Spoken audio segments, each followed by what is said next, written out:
On a Friday night, Erev Shabbat, and 2 days before Rosh Hashanah, Foreign Minister Penny Wong did something very nasty and very sneaky. The Australian government announced that it was increasing its funding for UNRWA from $10 million to $20 million annually, effectively reversing the cut that the Morrison government made a few years ago because of UNRWA's textbooks and school curriculums which advocate jihadism and terrorist attacks against Jewish Israelis.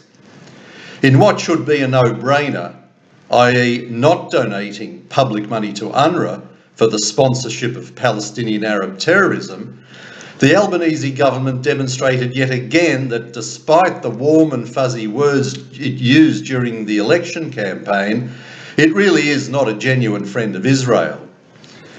But the subsequent reaction was equally disturbing.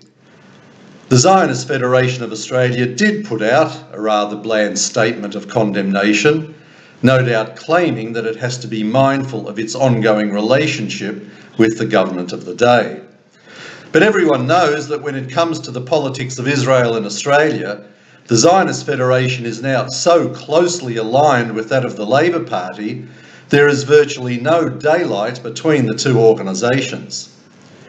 Over a week later, and there is still nothing from AJAC and nothing from the ECAJ, other than a passing comment in the Jewish News, or any of its affiliate state organisations which would much rather hold seminars on climate change and social justice issues than take a strong stance in support of Israel. And where's the opposition Liberal Party on all this?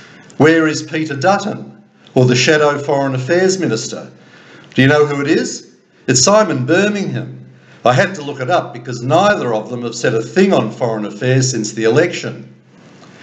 This absence of any conservative political voice was further rammed home recently when the AJA executive of David Adler, Robert Gregory and I attended CPAC, the Conservative and Political Action Conference held over a weekend in Sydney.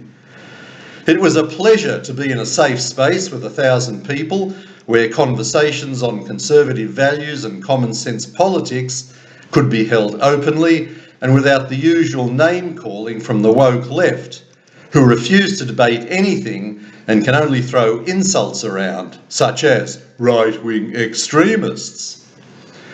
The conference was something of a love-in for the Liberal Party until things got heated, when Malcolm Roberts of One Nation took to the podium and attacked the Libs for claiming to be a party of conservative values, but in reality just becoming a Me Too party that hasn't the courage to stand up and defend those very conservative values.